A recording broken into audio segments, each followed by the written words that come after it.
Parfait, on est live. Bonjour Aïcha, merci de prendre le temps aujourd'hui de témoigner pour toi et pour tous ceux qui vont nous écouter. Alors, est-ce que tu pourrais nous expliquer quel était le problème, qu'est-ce qui t'a amené à l'alimentation vivante? Quand est-ce que tu y es passé? Donc, on va parler de ton fils, Lagdar, aujourd'hui. Quand est-ce qu'il y est passé? Peut-être toi aussi. Et quelles ont été les évolutions? Alors, bonjour Jérôme, je suis très contente d'être là parmi vous. Je voulais vous parler de notre superbe aventure qui concerne Lagdar, notre enfant qui est âgé de 13 ans, bientôt 14 ans, et qui souffre d'un autisme sévère. Un diagnostic a été posé 4 ans après sa naissance, avec une problématique qui est liée aussi au vaccin, et pas que, mais une vraie problématique au niveau de la flore intestinale. Et pendant 10 ans, on a mené un chemin qui nous a naturellement amené vers la naturopathie. On est passé par l'homéopathie, enfin, beaucoup d'étapes. Mhm. Et on est arrivé aujourd'hui avec une nouvelle façon de l'alimenter, de se nourrir, qui a donné de merveilleuses. Il en est arrivé à sortir tout doucement de sa bulle, de son autisme, avec des faits concrets, depuis qu'il mange vivant, à savoir depuis le 16 mars 2020. D'accord, Donc, depuis le ok. 16 mars 2020, oui. Oui, donc c'est tout récent, ça fait un an. Ça fait un an et les premières réactions qu'on a rencontrées sont arrivées un mois après le début de cette nouvelle alimentation, où il est jusqu'à aujourd'hui à 100% vivant. Donc, on est Ouais, allé très rapidement, contrairement à nous parents où on est rentré tout doucement avec une vraie transition alimentaire. ouais, Et là, on peut dire qu'on est à 70-80%. L'Agdar, lui, est à 100% vivant. Et ok. les premiers effets se sont rencontrés un mois après, avec des effets assez extraordinaires, une vraie autonomie au niveau de la propreté, et un langage qui n'existait plus, qui commence à émerger.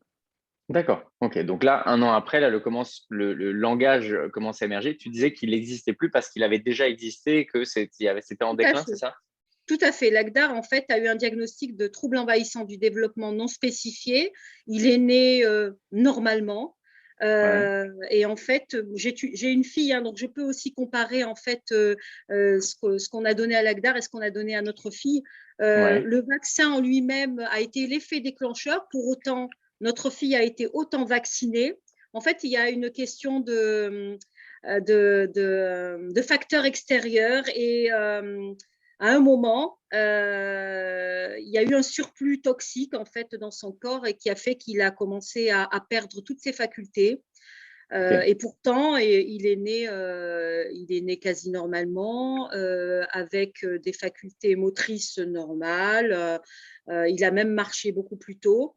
Et puis, il y a eu ce vaccin, ce rappel de vaccin qui, en fait, a été le début d'une descente aux enfers qui a été vraiment très, très compliquée, en fait. Ouais. D'accord. Ok. Et donc, qu'est-ce qui était le plus gênant avant, enfin, en gros, quels étaient les symptômes quand on regardait l'Agdar? Qu'est-ce qui nous montrait enfin, qu'il avait ce syndrome autistique un peu développé? Quels étaient les signes avant de la transition au vivant et comment ça s'est transformé? Tu me disais un peu plus de propreté, un peu plus le langage qui commence à revenir, c'est ça? Alors, c'est même pas un peu plus de propreté, c'est carrément l'acquisition de la propreté. Ça, c'est la chose la plus difficile que nous, on a pu rencontrer. Il n'était pas du tout autonome. Il fallait l'emmener aux toilettes, attendre, l'y inviter. Il faisait sur lui, voilà, il faisait sur lui il y a 12 ans, hein. Et puis, quand il a commencé à manger vivant, il y a eu quelque chose d'assez incroyable. Il allait tout seul, en fait. Donc, on a observé ça. On a été extrêmement bien accompagné par Miguel, hein, qui Mhm. accompagne jusqu'à aujourd'hui l'Agdar, qui nous a donné aussi des conseils, hein, sur le laisser autonome. Donc, il y a eu des aventures extraordinaires autour du rouleau de toilette, hein. Donc, on est passé par beaucoup. On a gaspillé beaucoup de rouleaux de toilette parce qu'il fallait qu'il apprenne à s'essuyer tout seul. Et je le dis, ça a été incroyable parce qu'avant ça, il fallait être à l'affût, en fait.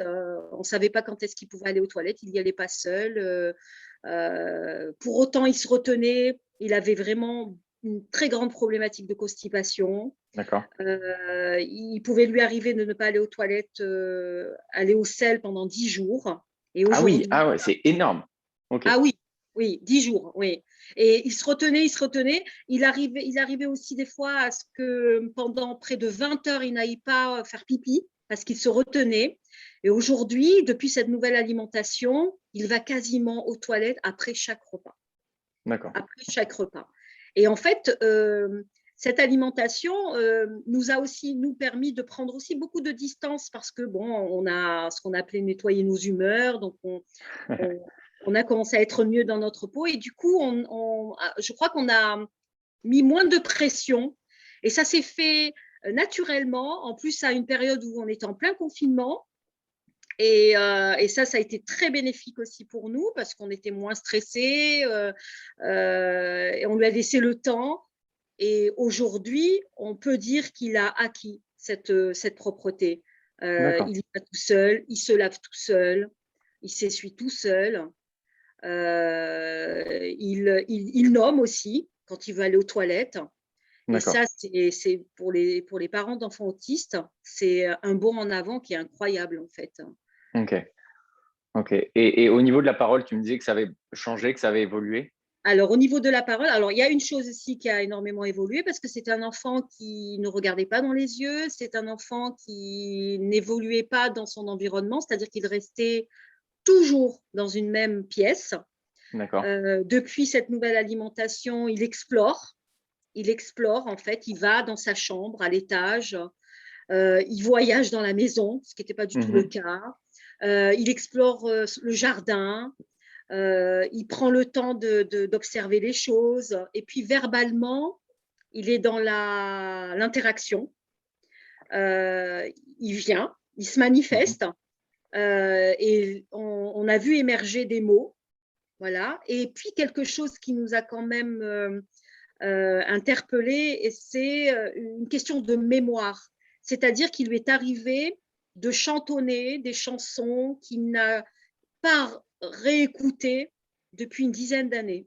Waouh. Ok. Comme une question de mémoire qui revenait. Alors, c'est vrai que dans le suivi de l'ACDAR, il a été suivi par des grands professeurs, notamment un des collègues du professeur Montagnier, que j'ai D'accord. rencontré en Suisse. Alors, c'est vrai qu'il a eu autour de lui des personnes. Et puis, nous, on voulait vraiment des personnes qui se respectent et qui apprennent les uns des autres. On s'est Mhm. méfié, en fait, des personnes très sectaires qui disaient on a la solution, c'est nous qui avons la solution, tout ça. Et la ligne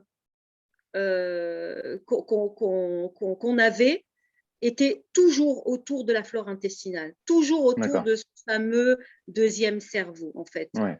Mhm. Voilà, on n'était pas loin. Et une aussi des choses qui nous a, où on est sur des faits concrets, c'est cette histoire de plaque dentaire. Parce Ouais. que ça aussi, quand on est quand on est parent d'enfants autistes, on a toujours cette appréhension du dentiste. Ouais. Mhm. Surtout que ces enfants-là, en fait, ne verbalisent pas, donc ils ne disent pas hein, quand ils ont mal, ils ne montrent pas. Ouais. Et la dentition a été toujours une problématique. Alors, l'AGDAR, ça va, on a toujours fait très attention. C'est nous qui lui lavions nous-mêmes les dents, tout ça. On faisait attention aussi aux dentifrices, tout ça, parce qu'on avait appris aussi les effets néfastes du fluor, tout ça. Mais pour autant, il fallait vraiment lui nettoyer les dents. Et avant cette alimentation, il avait une plaque dentaire, en fait. Il Ouais. fallait à un moment envisager de détartrer. Ouais. Et en fait, quand il a commencé cette alimentation, au bout de 2 mois, disparition totale de la plaque dentaire. Donc, ça nous a interpellés. On en a parlé à son naturopathe qui nous a expliqué, en fait, simplement, scientifiquement, les effets des enzymes, en fait, quand on mange cru, quand on mange vivant. Mhm. Et Ouais. aujourd'hui, on n'a même plus besoin d'aller voir le médecin avec qui on avait pris rendez-vous justement au mois de juin, là, pour envisager des tartrages, quoi.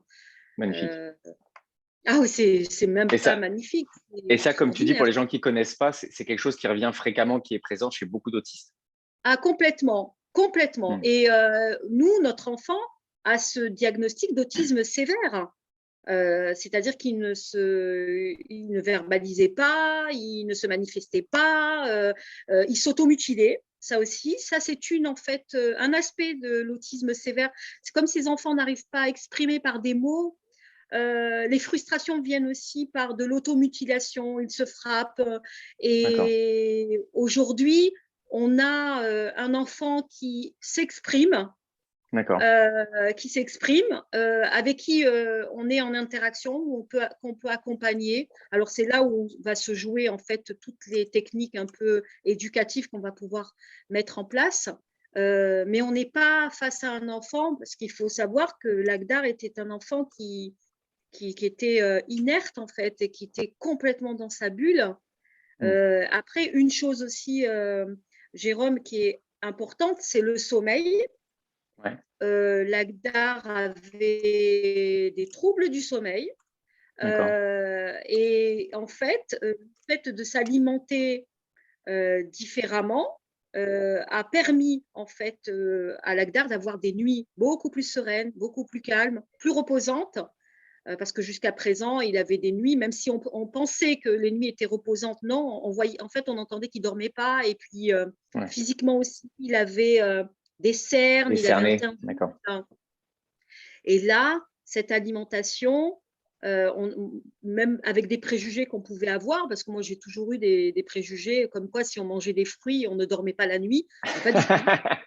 On dort très bien. On dort très, très bien. Pas du tout. Alors, on a suivi ce que Miguel nous a préconisé, un vrai plan de santé avec éviter des interactions d'aliments, même s'ils sont vivants. Hein. Voilà, par exemple, les oléagineux, ne pas les donner le soir, tout ça. Et c'est vrai qu'avec son plan de santé et sa purge, parce qu'il a purgé essentiellement au chlorumagène, parce que il a une émergence au niveau acide. Voilà. Ça explique aussi les colères, cette frustration. Et c'est juste incroyable, en fait. Enfin, même pas, il ne faut pas que je dise incroyable. C'est croyable. C'est magnifique. C'est magnifique, vraiment. Et même pour nous, ça nous a permis aussi de ne pas être hypocrite par rapport à ça et se dire que nous aussi, on a tout intérêt aussi à aller vers cette transition alimentaire qu'on a commencé, moi un peu plus que mon mari. Et en fait, on se rend compte qu'aujourd'hui, concernant Lagdar, on avait toujours cette impression d'être dans les bons rails, mais pas le bon train. Mais les bons rails, vraiment. Et ça fait 10 ans quand même, Jérôme, 10 ans qu'on est sur cet accompagnement où on sentait qu'il manquait quelque chose. Et on est passé par 500 ou 600 € de compléments alimentaires par mois, des compléments alimentaires qu'on allait chercher dans des laboratoires sans additifs. Et on avait 6 laboratoires différents, des analyses de sang, une vision comment on appelle ça, des intolérances alimentaires. En fait, on voit aujourd'hui les choses différemment. On a compris en fait que le corps de Lagdar nous disait ça ne va pas, aidez-moi à faire sortir ça de mon corps et l'accompagner dans ça. Et aujourd'hui, pour preuve, on a un enfant qui, même physiquement, et des gens qui ne l'ont pas vu avec la crise sanitaire, bon, j'ai ma famille qui ne l'avait pas vu pendant des mois et qui ont revu Lagdar et qui aujourd'hui sont impressionnés d'avoir un enfant qui n'est plus dans sa bulle, en fait. Un enfant qui… c'est magnifique. Oui, magnifique, oui, c'est le terme. En plus, j'imagine que pendant 10 ans, vous avez dû passer par des tonnes et des tonnes de professionnels plus spécialisés les uns que les autres, tester des dizaines de méthodes, enfin, tout ce qui était un peu possible.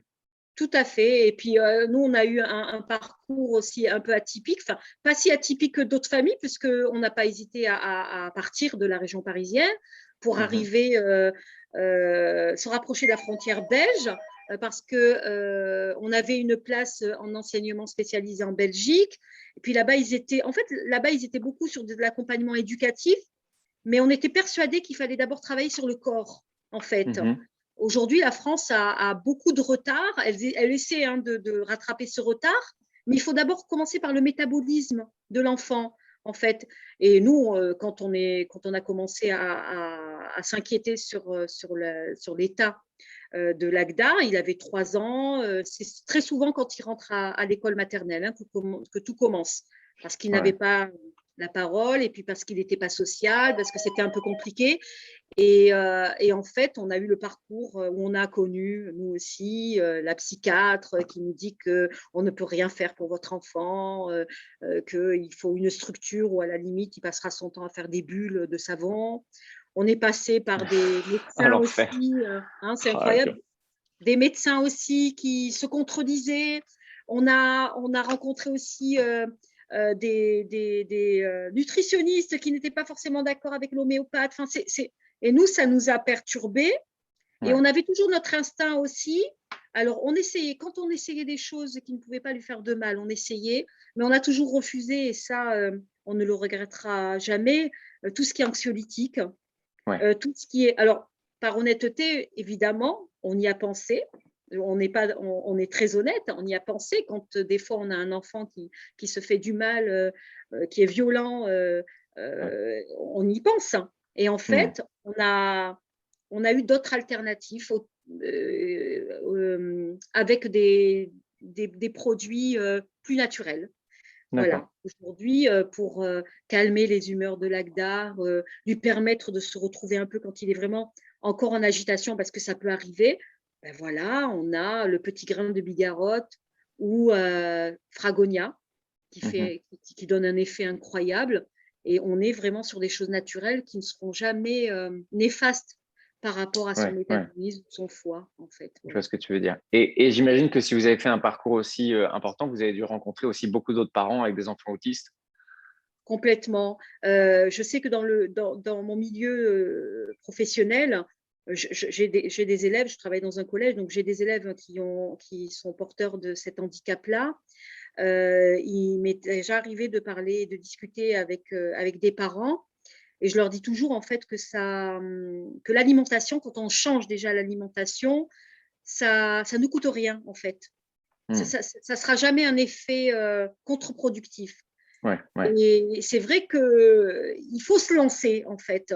Et je peux comprendre, parce que je l'ai vécu moi aussi, hein, quand on arrive, je me souviens, l'année dernière, le point de départ de cette alimentation vivante a été le stage d'Irène, où j'y suis allée parce que ça allait compléter. Et puis j'étais intriguée, on n'arrivait toujours pas à trouver cette pièce qui manquait dans le Pulse de Lagdar. Donc je suis allée à ce stage-là, et en fait, il y a eu des réponses sur des questions qu'on se posait, que d'autres médecins n'ont pas pu répondre. Et ce qui a été incroyable, on avait les connaissances d'Irène Grosjean, qui Mhm. datent depuis des décennies, hein, et puis on avait cette vision très scientifique de Miguel aussi. Mhm. Ouais. Les Ils font un deux très bon duo tous les deux, ouais.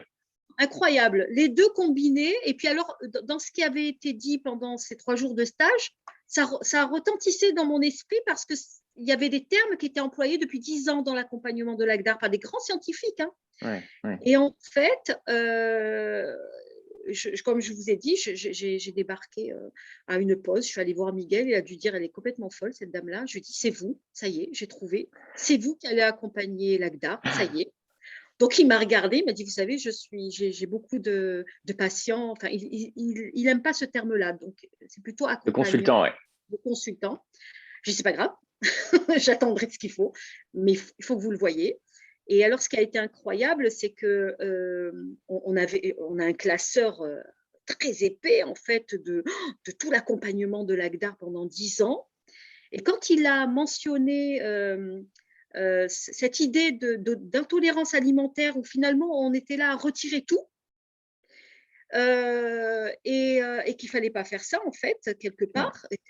Et du coup, en fait, on s'est rendu compte que cet accompagnement aujourd'hui est plus limpide, moins difficile à mettre en place, parce qu'il avait jusqu'à 25 compléments alimentaires par jour, hein. Il avait Oh. des enzymes digestives pour digérer, il avait des probiotiques à 4 milliards, Ah, euh, ouais, quel enfer. voilà. Ouais. Et qui Hmm. coûtait, et ça coûtait 1 000 € par mois. Ouais, l'AGDA, ouais. 1 000 € par mois. Et aujourd'hui, non, c'est plus 1 000 € par mois. C'est de Quelques. s'alimenter biologiquement quand on le peut. Avec aussi, alors ça aussi, il a répondu à des questions sur les fruits et les légumes de saison. Ça, c'est incroyable quand on lui pose la question et qu'il nous explique que c'est de saison dans un autre pays. Ah Ouais. oui, très bien. Ouais, si c'est bon, si ça a du goût. Ce qui est important, c'est que ça ait du goût. Parce que si ça n'a pas de goût, Exactement, c'est que c'est fait hors sol ou que ça a été cueilli trop tôt et que donc il n'y a pas de exactement. nutriments.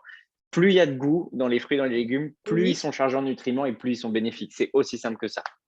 Et c'est vrai que c'est un enfant qui ne mangeait pas de fruits et de légumes, tellement ses intolérances alimentaires lui interdisaient de manger des agrumes, lui manger de. Enfin, et quand on a intégré ça et on a fait ce qu'on nous a demandé, c'est-à-dire qu'on a mis à disposition un panier de fruits et il pouvait, ben en fait, il est allé. Alors, il mange énormément de pommes et beaucoup, beaucoup, beaucoup de fruits acides, qui explique Mhm, aussi cette acidité, tout ça. Et puis Lagdar, c'était un enfant aussi qui ne savait pas nommer. Maintenant, et je peux vous garantir qu'il connaît par cœur les fruits et les légumes, hein. Par cœur, par cœur, hein. Par cœur. Et il en mange. Et c'est vrai que on sait aujourd'hui qu'on est sur la bonne route, en fait, hein. Le terme guérison, c'est pas un terme que j'emploierais. J'emploie plutôt un terme de récupération. Il récupère mhm, énormément de facultés qu'il avait perdues. Et puis, à côté de ça, il a des parents qui se nourrissent différemment aussi. On a bien compris cet enjeu d'humeur à nettoyer. Alors, moi, j'ai un peu plus d'humeur à nettoyer que mon mari, hein, mais j'en ai aussi, parce que j'ai quand même fait 27 purges, je tiens à oui. le dire, hein. Ah, 27 purges. c'est un bon début. C'est un bon début. De toute façon, En fait, on le fait maintenant de façon régulière. Et puis l'Agdar, on le purge au chlorumagène tous les samedis. Donc tous les mhm. samedis, il y a une purge familiale qui se fait. Voilà. Ah ben voilà. Magnifique. On Alors, adore. j'ai Wouhou. ma fille qui est dans la préadolescence, alors, et tout doucement, alors elle est en transition, alors elle n'en a pas beaucoup, mais on essaie d'intégrer, et puis je lui fais quand même très confiance parce qu'elle sait, par rapport aux réactions un peu exubérantes qu'elle peut avoir, je lui explique que c'est aussi lié à l'alimentation. Donc Mhm, on lui dit, bah, regarde, mange comme ça, différemment, et vois ce que ça va te donner. Et donc, petit à petit, il faut qu'elle voie par elle-même, hein. Elle est comme mhm. ça, ma fille, hein. Il faut qu'elle Normal, normal. voilà, qu'elle le voit par elle-même, c'est que comme ça qu'elle va adhérer. Et elle se rend compte effectivement que quand elle mange moins de cochonneries, enfin de gâteaux industriels, elle est moins anxieuse. Et puis, alors elle est dans l'esthétique aussi, donc elle s'est rendue compte qu'elle avait une plus jolie peau que quand Ah, ah. Bizarrement. et ça marche. Alors, elle n'a pas encore fait de purge, mais elle nous voit. Et effectivement, la purge, c'est assez incroyable parce que on a aussi appris. Alors, les parents doivent savoir aussi quand on envisage une purge pour un enfant autiste. Ce qui est formidable, c'est que Miguel nous explique que on n'est pas sur une obligation temporelle aussi stricte que nous adultes, parce Mhm, que faire jeûner un enfant, c'est quand même bien compliqué. mhm. Et en fait, on nous a bien expliqué aussi, quand on réintroduit essentiellement de l'alimentation lactofermentée. Et alors, je peux vous dire, Jérôme, que les 3 premières purges de l'Agdar a été un peu similaire au film L'Exorciste. Donc, on a appelé Miguel. J'ai appelé Miguel en lui disant est-ce que c'est normal? Il me dit oui, parce qu'il faut bien que ça sorte. Alors, je Ouais, n'ai ouais. pas filmé, parce qu'il y a eu, c'était assez incroyable, hein, donc, et c'est vrai qu'avec ça en tête, eh ben on a eu vraiment moins peur, en fait. C'était vraiment un exorcisme, hein, c'était dans un second, comme s'il dégageait quelque chose. Alors, alors on a compris hein, qu'il y avait des endroits émonctoires là pour faire dégager même la peau, tout ça, et que même le comportement était aussi une façon de dégager les choses Mhm. aussi. Et aujourd'hui, les purges se font très sereinement. Ouais, bon, effectivement. Ouais. Euh, Incroyable, ouais, non, vraiment. Donc là, il nous a demandé d'espacer, mais pour l'instant, on n'en sent pas encore le besoin d'espacer. Puis on va arriver tout doucement vers une autre phase qui va être certainement la purge sèche avec l'huile de ricin. Au ricin, ouais. Parce il faudra qu'on passe par là, mais moi j'en ai fait 20, donc ça va, à la limite, je suis parée pour Tu les connais 20 un petit peu, ouais. Ah oui, oui, oui, voilà. Mais c'est vrai D'accord. que c'est formidable. J'ai pas de mots, mais Ah bah, je. on sent que tu t'es passionné et que tu vis Ah ce que oui, tu dis, mais, hein. mais vu par où nous sommes passés, et il faut savoir que quand on a un enfant avec cet handicap-là, ça pose beaucoup de questions sur qu'est-ce qu'il va devenir, quelle Ouais, structure va le ouais, prendre. bien Et sûr. puis, ça joue beaucoup dans la cellule familiale, ça joue beaucoup sur l'équilibre familial, la fratrie, la relation entre les parents. Et moi, je me souviens d'un médecin qui avait dit, qui était très étonné de me voir avec mon mari et qui a dit, vous êtes le premier couple que je vois encore uni avec un enfant autiste. Waouh. Et on lui a dit que ça pouvait s'aider comme ça pouvait former. Et là, aujourd'hui, avec cette alimentation vivante, on a un enfant qui est plus facile à vivre et qui se sent mieux aussi, parce que c'était aussi la chose la plus importante, parce que c'est pas parce qu'il ne verbalisait pas qu'il ne souffrait pas de maux gastriques, Bien de sûr. gênés. Et là, on a cet enfant qui pointe du doigt, qui nomme les choses, qui Ouais. chante, qui Et danse. magnifique. Ah, c'est beau, j'adore, merci beaucoup. Et Ouais. si tu avais un dernier mot à dire à des parents qui ont peur, tu sais, parce qu'on dit beaucoup, s'il y a des fruits et légumes, il va y avoir des carences, il va y avoir celui-ci, il va y avoir cela, l'alimentation vivante, c'est pas fait pour les enfants, tout ça. Qu'est-ce que tu leur dirais, toi? Alors, je leur dirais que c'est normal d'avoir ces doutes-là, que moi j'en ai eu aussi quand je suis revenue du stage. Pendant 48 heures, j'en ai même pleuré. J'ai même Mhm. pleuré parce que je me suis dit, c'est comme passer une étape en fait, se lancer. Et se lancer, en fait, c'est un peu à la hauteur des doutes qu'on a. Et réfléchir, qu'est-ce qu'il va manger, comment on va faire. Et puis les fruits et les légumes, pour nous, c'est que la salade. Mais non, pas du tout. En fait, on s'y prépare. Alors, il faut se lancer, il ne faut pas retarder les choses. Commencer Ouais. par des choses très simples. Et puis après, bon, on a la magie des livres de cuisine, de Ouais. gens extraordinaires qui ont édité des livres de cuisine. Voilà, une mousse au chocolat avec juste du cacao, du sirop d'agave et un avocat. Et on Mhm. a fait une mousse au chocolat qui est divine, en fait. Ouais, c'est Et très simple, en fait. voilà. Et vraiment, et alors c'est encore plus facile parce que quand on va. Alors nous, on a arrêté maintenant d'aller dans les centres commerciaux, on n'y va plus, on est plus dans les marchés. Mhm. Et c'est amusant parce que quand je vais au marché, je prends tout. Tout, sauf les pommes de terre et les haricots, parce que je ne sais pas encore les cuisiner.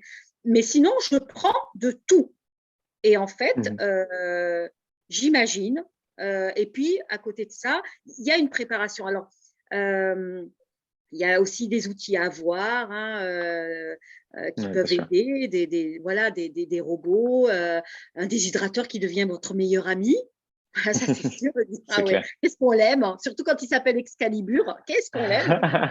Et moi, j'en ai eu 3 différents. Mhm. Et en fait, après, on a cette, Cet automatisme? oui, voilà. Et puis, c'est un rythme de croisière. Ouais, c'est ça. C'est toujours ça le plus dur. Au début, découvrir, et puis après, une fois que tu as trouvé ton C'est rythme, ça, bah, c'est comme n'importe quoi. Tu refais les mêmes exactement. recettes Et que tu à aimes bien. côté de ça, pourquoi ça devient de plus en plus simple et facile? C'est parce que l'état de santé de l'enfant s'améliore.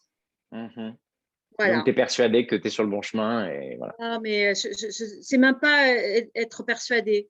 Ça y est, on est dans le bon chemin.